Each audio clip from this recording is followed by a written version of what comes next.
ready? It's the Roundtable with me, Robert Bannon. Well, hi, everybody. Welcome to the Roundtable. My name is Robert Bannon. You're listening to us on the Broadway Podcast Network or watching us on Broadway World or over on social media.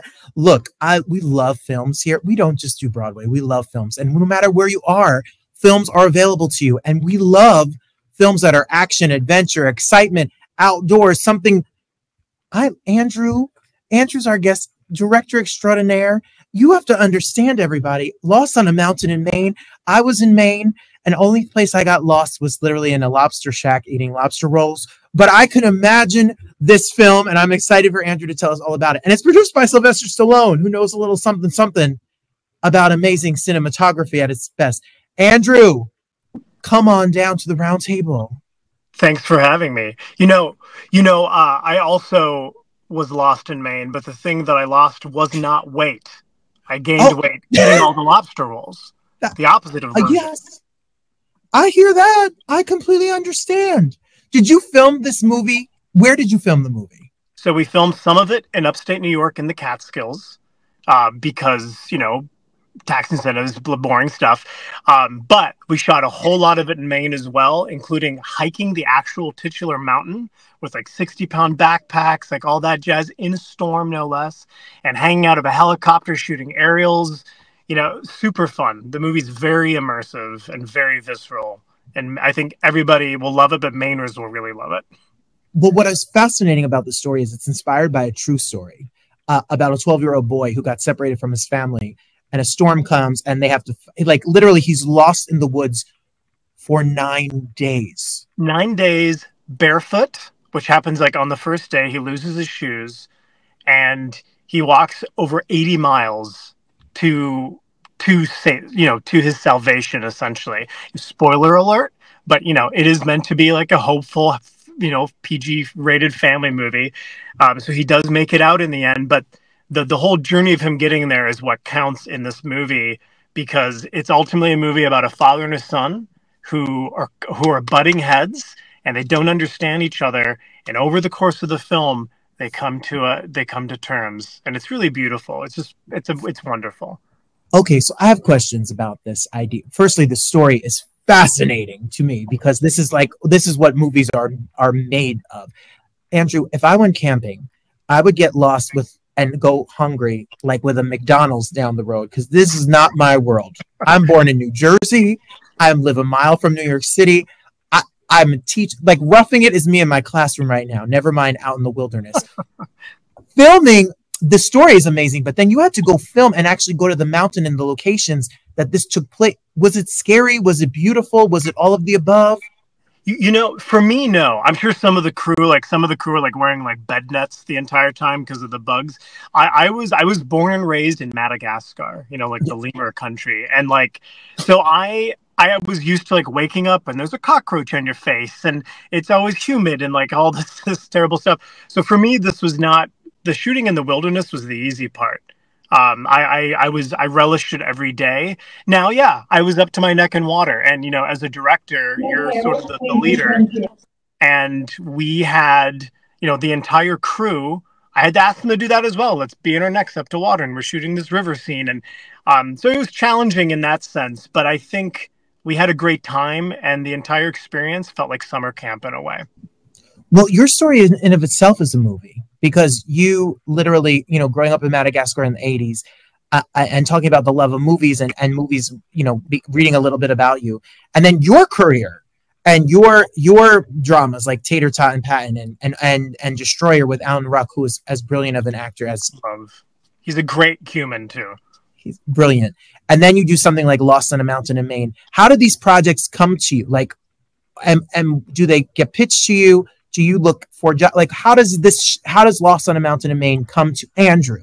To me, so generally I've been a writer-director. That's what I do generally. This is the first movie where I haven't written the script. It was written by Luke Paradise, and his name is apt. He's an angel of a human being, and but I wanted the challenge of directing something that I hadn't written, and I still meddled on the page and did my thing. But this came to me through just a classic interview process, as if it was a regular job interview.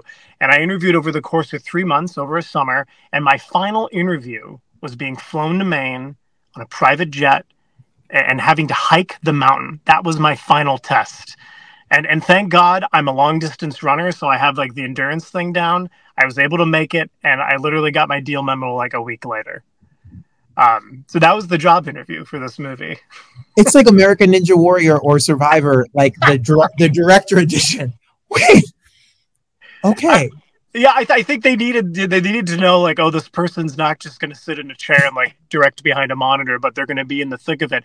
And you have to be, because the lead of the movie is also a 12-year-old kid. So you kind of have to like find your inner child and find your inner adventurer, the scout in you, for example, and just like get on the ground with that kid. Amazing. We're talking about Luke David Blumm, who is a superstar in the making. So what was it like? Did you have any, dumb question for people who are not fancy directors like you, but do you have a part in the casting process, or do you get a cast and then you have to go make a movie with what's given to you? The gift of working with this team, with Stallone's team, was they were, they were hands-on, but they were also hands-off, Stallone's team. I know. So Sly's team. Oh! No, so they were like, they trusted my creative instincts, and I was involved from the ground up. I got to choose every role, but I worked with an amazing casting director named Richard Hicks, who's a legend in the industry, did like Hairspray and all this wonderful stuff, and also Leslie Wasserman. And I basically gave them a mandate, and the mandate was I wanted to find Christian Bale in Empire of the Sun. That's the kid we need.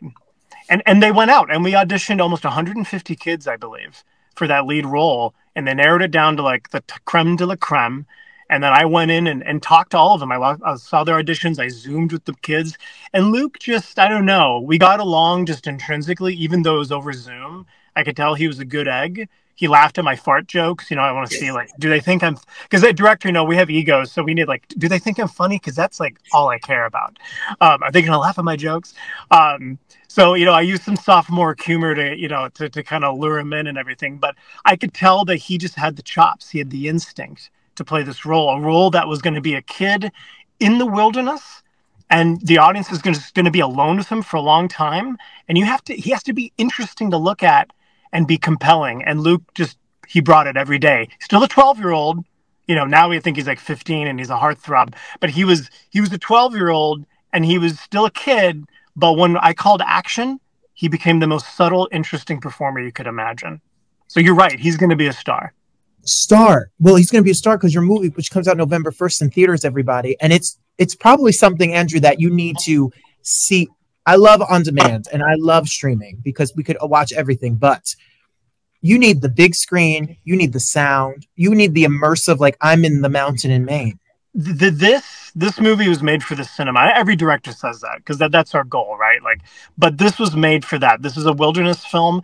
It was shot beautifully by our cinematographer, our production designer. So much detail went into it, and also the sound design is done by the guy who did the sound design for Midsommar, right? Oh, boy. So the sound design is really intense and really immersive, and you can only get that experience in a movie theater. So you got to see it in theaters. And what does it mean to you? In this modern world, you have other films you put out, short films or whatever. Sometimes they don't get wide releases. Sometimes they don't get put in theaters. It's prime real estate in entertainment to get movies shown in theaters across this country. So what is it like for you after you do the work to hear that this is going to be available November 1st and you can go to the theater and see it? It's what's that, the SNL thing? I'm verklempt. Like, that's kind of what I'm like. It's like I went to film school right around when streaming became a thing, and it was an enigma.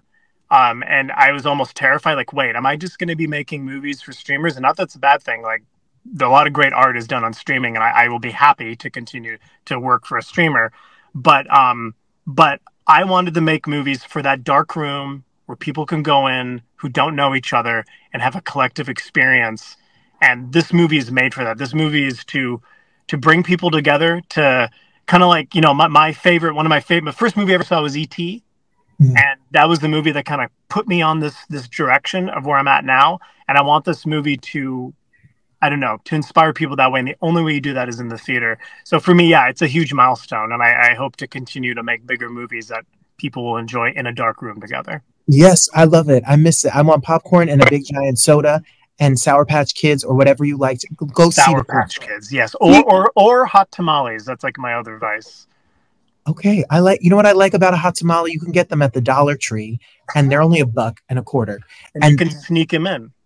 I'm here for that. My grandmother was old school. Like, we were the family that the can because she would not pay for the soda at the movie theater. you when you and for the Broadway World family out here and the Broadway niestas that are listening to some Broadway podcast network, speaking of Broadway superstars, Ethan Slater is in this movie. Love him. You know, love him. He auditioned, and I was like, this guy is great. Whoever he is, he's a star. And I didn't compute to me that it was SpongeBob until later on. You know, like, you realize who you cast. Right? I'm like, what? And he has a very pivotal scene where he has to tell this campfire story to the kids and like kind of set up the world and the mystique of the movie. And he just nails it. He just absolutely nails it. And he was so nice to work with, so nice to the kids. And he's got Wicked coming out, and I'm so excited for Ethan. He's a good one. Talk about star Broadway. He's a Broadway star, but the world is about to discover him through your film, through Wicked, right. All the things. We just saw him in Spamalot, and he's a trip. He's funny as can be. He's got everything. Everything. The whole package. Yeah. So when we watch this, and we see that something is produced by Sylvester Stallone, who's an Oscar-winning movie legend icon. Very few people are as iconic and have as many iconic roles and parts as Sylvester Stallone. What does that mean? What does that mean? What is his involvement? Is it just he signs a piece of paper, he puts his name on it, or have there been actual interactions about the film? So the big thing is that he puts his name on it. You know, give you a little background of like why. For me, it was an honor to work with him. And under him was growing up in Madagascar. People, this is like Madagascar is one of the 10th poorest countries in the world. It's like in the top 10, and people aspire to like these big things. And Stallone and Arnold, when I was growing up in the 80s, were like gods. These weren't movie stars; these were gods. In my head, right? And then, of course, as I matured, I realized, oh, this is an actor, and he's an artist, and all these things. And he is an artist. That's what I love about him. And but people will discover with this movie, again, like, he was extremely supportive. His whole team rallied around my creative vision. And this movie it's broad and it's a tearjerker. The last 10 minutes are just going to punch you in the face in the right way. But it's also artful, and he gets that, because what is Rocky if not just a very broad, appealing character study? So yeah, I mean, he's I didn't see much of him. But that's beyond the point. The whole point of this movie is I hope that we can keep that underdog ethos that he's been punching. He says keep punching for 40 years. I hope we can carry that over to new generations. And that's part of the point of doing this film, was that he wanted to make an underdog movie about kids, about a kid doing something incredible. And I really hope that people bring their families, because it works on every level. Well, Donn Fendler, who passed away after surviving this story, and the book, it's based on a book, if I'm correct. Yeah, true story. Then he wrote a book when he was a kid. The book's like 40 pages. It's for kids, so you can read it on a flight from Burbank to Denver if you really want to, And then I love that flight. And then Donn. Then what's funny about Donn, I never got to meet him. He died in 2016. He was 90, which is amazing. But he didn't really think that what he did was all that incredible, which kind of spoke to his humility. And what spoke further to that was that he went to schools all over New England and all over the country and told kids about what it would be like, what it's like to believe in something bigger than yourself and to survive.